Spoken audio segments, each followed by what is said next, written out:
Bonjour à tous et bienvenue dans ce premier hors-série un peu spécial qui prendra place entre chaque épisode de notre émission principale, L'Antre. Comme vous l'aurez peut-être compris grâce au titre, il s'agit d'un complément à notre émission principale prenant la forme d'un top, vous conseillant certains films mettant en scène la créature dont on vous a déjà parlé auparavant. Mais comme il aurait été un peu trop facile de faire un top 5 des meilleurs films de vampires, dont la plupart ont déjà été évoqués dans l'émission titre et qu'en tant que bon chasseur que vous êtes, vous les avez déjà sûrement tous vus, nous avons décidé de vous présenter un top 5 des films de vampires peu connus du grand public, aux démarches singulières mais surtout de qualité. Et comme on aime les choses un peu corsées, on va tenter de proposer des versions alternatives du vampire.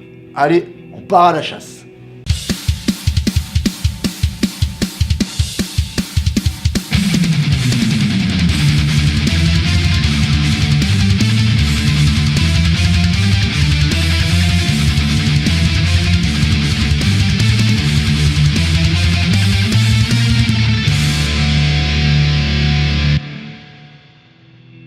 Numéro 5, Martin de George Romero.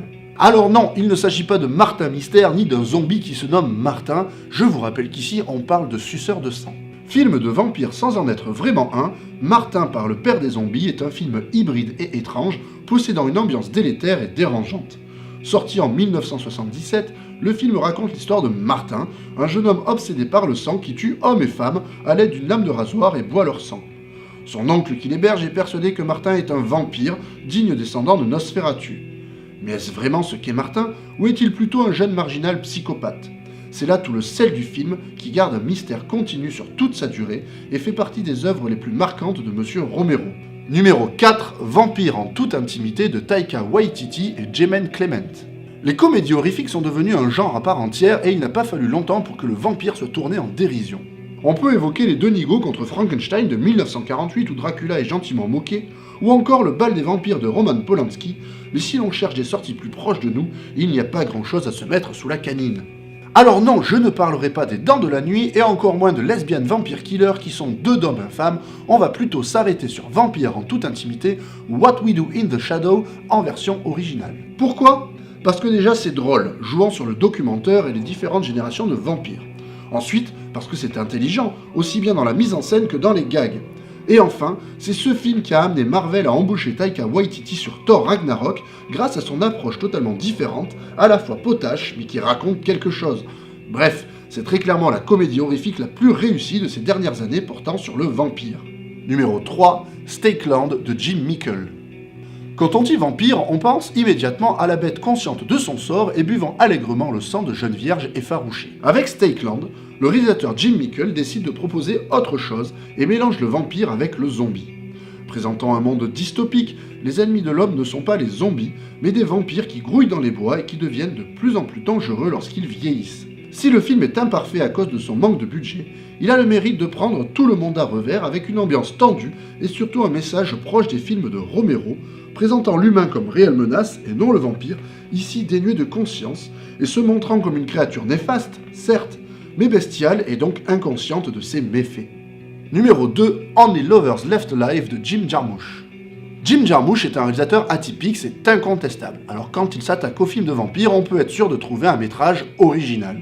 Ce qui est le cas ici, puisque Only Lovers Left Alive est un film poétique, onirique, avec deux acteurs en état de grâce, Tilda Swinton et Tom Hiddleston. Avec ce métrage, le réalisateur nous raconte une histoire d'amour désenchanté, baignant dans le monde de la culture, musique, peinture, poésie, et où deux vampires inséparables commencent à se lasser de la vie et des humains qu'ils trouvent insipides. Un film complètement différent donc, loin du film d'horreur, prouvant que le monstre, même modernisé, peut donner de belles choses et apporter de belles réflexions. Numéro 1, Morse de Thomas Alfredson. Si dans l'historique du vampire du premier épisode on a beaucoup parlé du folklore européen, asiatique ou encore africain, il semblerait que les Scandinaves soient complètement absents. Et pourtant, c'est un réalisateur suédois qui a réalisé l'un des meilleurs films de vampires qui soit. Morse est un film qui utilise le vampire afin de parler de la solitude et du rejet des autres, tournant autour de deux enfants, un humain et une vampire, qui se trouvent et tombent amoureux. Le film de Thomas Alfredson est d'une poésie folle et d'un macabre glaçant. Laissant le spectateur sur une sensation de malaise et de mélancolie, le film place vraiment le vampire comme une créature malheureuse, victime d'une malédiction, concept que l'on retrouve aussi dans le sympathique La fille de Dracula, et qui cherche justement une forme de compagnie pour pallier à un manque affectif. Nanti d'une mise en scène sublime et de certains passages marquants, Mort c'est ce qui se fait de mieux en vampire moderne, bien loin de toute figure iconique pour jeunes adolescents en recherche d'hormones. Et par pitié, ne me parlez pas du remake américain, laisse-moi entrer. Bien évidemment, ce top est complètement subjectif et il y aurait bien d'autres films à rajouter. Cependant, on espère qu'il vous aura fait découvrir quelques petites pépites bien sympathiques. En attendant, vous pouvez toujours soutenir la chaîne en vous abonnant, mettre un petit pouce bleu pour nous donner de la force et à laisser un petit commentaire en mettant votre film de vampire préféré. Nous sommes vraiment curieux de savoir cela. Je vous souhaite alors une bonne chasse et je vous dis à très vite.